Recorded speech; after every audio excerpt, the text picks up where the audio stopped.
জামিয়া অসম দাৰুল হাদিছ জয়নগৰ মাদ্ৰাছাত শিক্ষক প্ৰশিক্ষণ শিবিৰ মাদ্ৰাছাৰ প্ৰেক্ষাগৃহত 5 দিনীয়া কাৰ্যসূচীৰে মক্তবৰ শিক্ষকসকলক প্ৰশিক্ষণ দিয়া হয়। মাদ্ৰাছাৰ কেন্দ্ৰত দ্বিতীয় সংখ্যক সবাহী মক্তবৰ শিক্ষক প্ৰশিক্ষণত 42 জন শিক্ষকে প্ৰশিক্ষণ গ্ৰহণ কৰে।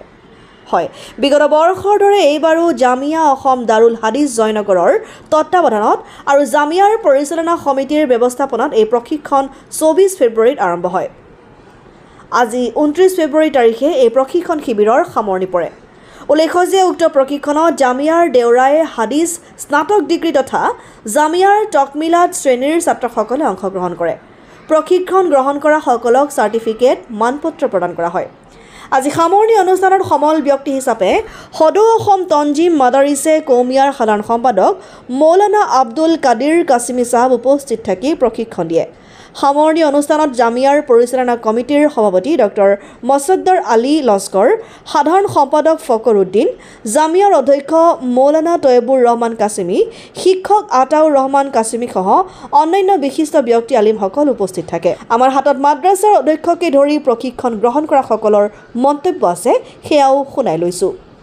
News desk report, Nilbagan live. প্ৰশিক্ষণৰ সমাপ্তিৰ দিনত উপস্থিত হৈ নিজকে বৰ সুখী অনুভৱ কৰিছোঁ এইকাৰণে যে সৰ্বভাৰতীয় দিনী তালিম বোৰ্ড আৰু মাদ্ৰাছা বোৰ্ডৰ ফালৰ পৰা ভাৰতবৰ্ষৰ সকলো ডাঙৰ মাদ্ৰাছা যিবিলাক মাদ্ৰাছা দৰা হদিছলৈকে পঢ়া হয় সেই মাদ্ৰাছাবোৰৰ পৰা প্ৰতি বছৰে যিসকল ছাত্ৰ ফাৰিগ হৈ নিজৰ নিজৰ এলেকাত বা বিভিন্ন প্ৰান্তত যায় কাম কৰাৰ কাৰণে সেইসকলক মক্তবৰ শিক্ষাৰ প্ৰতি আগ্ৰহী কৰাৰ কাৰণে আৰু মক্তবৰ কাৰণে এজন সফল শিক্ষক হিচাপে গঢ় দি ইয়াৰ পৰা ৰৱানা কৰাৰ কাৰণে এটা সাৰ্কুলাৰ দিয়া হৈছে। অসম জামিয়া অসম দাৰুল হাদিছ জয়নগৰে এই কামটো কাৰ্যকৰীভাৱে তেওঁলোকে হাতত লৈছে। যোৱা বছৰো এনেকুৱা এখন প্ৰশিক্ষণ কৰিছে, এইবাৰো কৰিছে। গতিকে মই জামিয়া দাৰুল হাদিছ জয়নগৰৰ পৰিচালনা সমিতিক শিক্ষকসকলক এই কামটো যিসকলে ব্যৱস্থা কৰিছে তেওঁলোক সকলোকে ধন্যবাদ জ্ঞাপন কৰিছোঁ। অকল ইমামসকল নাই, আমাৰ জামিয়া অসম দাৰুল হাদিছ জয়নগৰ মাদ্ৰাছাত যোৱাবাৰৰ পৰা আমি যিসকল দৰা হাদিছৰ পৰা ফাৰিগ হৈছে সকলো ছাত্ৰসকলক আমি এই প্ৰশিক্ষণ দি তেওঁলোকক এজন আদৰ্শ শিক্ষক গঢ় দিবলৈ আমি প্ৰশিক্ষণ কেন্দ্ৰবোৰ অনুষ্ঠিত কৰি আহিছোঁ।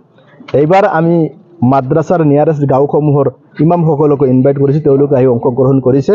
টোটেল আমাৰ ইয়াতে 42 জন অংশগ্ৰহণকাৰী আছিল। তেওঁলোকক প্ৰশিক্ষণ দি আজি সফল সমাপ্তি ঘটিছিল।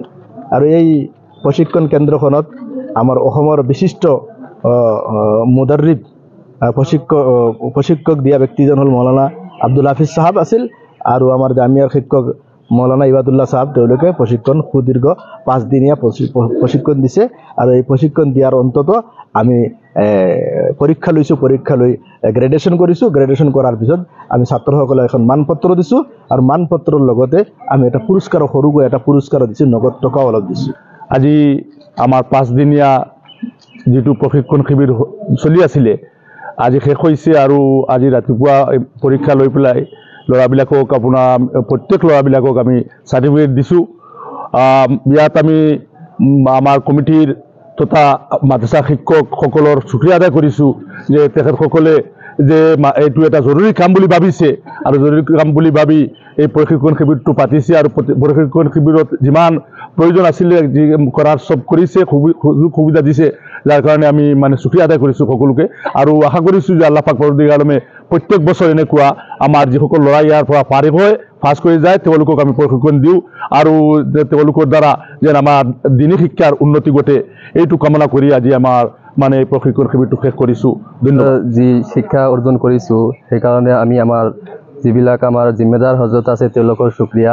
আমি বহুত কিছু শিকিব পাৰিছোঁ ইয়াৰ পৰা আৰু আমি এইটো আশা কৰোঁ যে আমি যিবিলাক শিকিছোঁ এইবিলাক গৈ আমি আমাৰ গাঁৱত আমাৰ সৰু ল'ৰা ছোৱালী যিবিলাক আছে তেওঁলোককো আমি শিক্ষা দিব পাৰিম। আলহামদুলিল্লাহ, আমরা যে 5 দিনীয়া কার্যসূচির মধ্যে আমরা যে প্রশিক্ষণের যে দিক নির্দেশনা আমরা পেয়েছি এই অনুযায়ী যদি আমরা গ্রাম অঞ্চলে গিয়ে যদি আমরা এই তরিকায় যদি আমরা শিক্ষা দিতে পারি তাহলে আলহামদুলিল্লাহ আশা করা যায় 100 ভাগ আমরা সফল হব ইনশাআল্লাহ।